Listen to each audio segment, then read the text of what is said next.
Hello friends, आप सभी का हमारे यूट्यूब चैनल लर्निंग विद पूजा यादव में स्वागत है। आज हम पढ़ेंगे वर्ण विचार के बारे में। वर्ण किसे कहते हैं? सबसे पहले हम वर्ण के बारे में जानेंगे। वर्ण भाषा की सबसे छोटी इकाई होती है जिसके और टुकड़े नहीं हो सकते। यानी वर्ण किसे कहते हैं?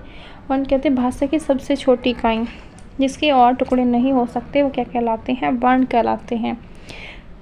स्वर एवं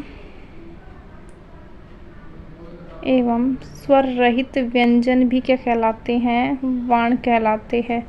स्वर एवं स्वर रहित व्यंजन भी क्या कहलाते हैं? वर्ण कहलाते हैं। और ध्वनि का लिखित रूप भी क्या कहलाता है? वर्ण कहलाता है। आप सभी पता है कि भाषा का जो सबसे छोटी इकाई है जिसका मौखिक रूप ध्वनि कहलाता है, और ध्वनि का जो लिखित रूप होता है वही क्या कहलाता है? वर्ण कहलाता है। अब हम पढ़ेंगे वर्णों के भेदों के बारे में कि वर्ण के कितने भेद होते हैं। नंबर फर्स्ट स्वर, सेकंड होता है व्यंजन, और थर्ड होता है अयोगवाह। सबसे पहले हम पढ़ेंगे स्वर के बारे में कि स्वर कहते किसे हैं, हिंदी में कितने स्वर होते हैं। स्वर उन ध्वनियों को कहते हैं जो बिना किसी अन्य वर्ण की सहायता से उच्चारित किए जाते हैं। यानी ऐसी ध्वनियाँ जो स्वतंत्र रूप से उच्चारित की जाती है उन्हें हम क्या कहेंगे? स्वर कहेंगे। स्वतंत्र रूप से बोले जाने वाले वर्ण क्या कहलाते हैं? स्वर कहलाते हैं। और स्वर हिंदी में कितने होते हैं? 11। संस्कृत में स्वर की संख्या कितनी होती है? 13। संस्कृत में स्वरों की संख्या 13 होती है और हिंदी में होती है 11। अब हम पढ़ेंगे व्यंजन के बारे में कि व्यंजन जिन वर्णों का उच्चारण स्वतंत्र रूप से नहीं होता, अर्थात जिन वर्णों का उच्चारण स्वरों की सहायता से किया जाता है, उन वर्णों को हम क्या कहते हैं? व्यंजन कहते हैं।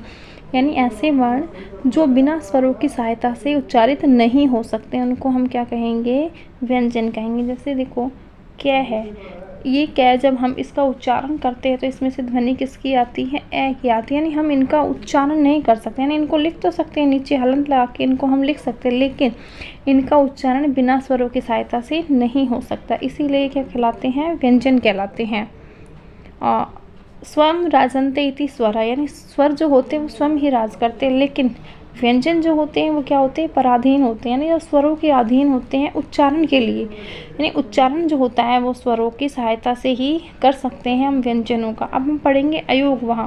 ऐसे वर्ण जिनमें स्वर एवं व्यंजन दोनों के गुण पाए जाते हैं उन्हें क्या कहते हैं? अयोगवाह कहते हैं। जैसे हम पढ़ते हैं स्वर ए आ, तो जब हम इनका उच्चारण करते हैं तो इनमें केवल ए और आ की ही ध्वनि आती है, लेकिन जो अयोगवाह होते हैं वो दो होते हैं, अंग और अह। तो जब हम इनको बोलते हैं तो इसमें अंग यानी ए और इस अनुस्वार की भी ध्वनि आ रही है, तो इस कारण ये क्या हो जाते हैं? व्यंजन का रूप ले लेते हैं। व्यंजन जो होते हैं वो किसकी सहायता से बोले जाते हैं? स्वरों की सहायता से बोले जाते हैं। तो इसमें कुछ गुण तो किसका होता है? स्वरों का होता है, और कुछ गुण किसका होता है? व्यंजनों का होता है। इसीलिए ये जो होते हैं इनमें स्वर और व्यंजन दोनों का ही गुण पाया। उच्चारण की दृष्टि से स्वर और व्यंजन में अंतर। स्वर जो होते हैं वो क्या होते हैं? का हम स्वतंत्र रूप से उच्चारण कर सकते हैं। यानी स्वरों को हम स्वतंत्र रूप से उच्चारण कर सकते हैं। जैसे ए, तो इस सब हम इस ए का उच्चारण करते हैं तो इसमें से केवल ए की ही ध्वनि आती है, लेकिन जो व्यंजन होते हैं वो क्या होते हैं? परतंत्र होते हैं। व्यंजनों का हम स्वतंत्र रूप से उच्चारण नहीं कर सकते हैं। जैसे हमने ख लिखा तो इसमें किसकी ध्वनि आ रही है? अंत में आ की।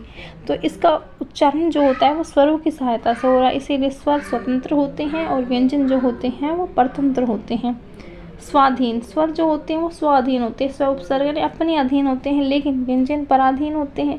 व्यंजन स्वरों के अधीन होते हैं। स्वर जो होते हैं वो अवरोध रहित होते हैं, और व्यंजन क्या होते हैं? अवरोध सहित होते हैं। अब हम पढ़ेंगे स्वतंत्री में कंपन के आधार पर सभी स्वर घोष व अल्पप्राण होते हैं। यानी जितने भी स्वर हैं वो क्या होते हैं? घोष व अल्पप्राण, जबकि व्यंजन अल्पप्राण, महाप्राण, घोष व अघोष दोनों होते हैं। अगले वीडियो में हम स्वरों के वर्गीकरण के बारे में जानेंगे।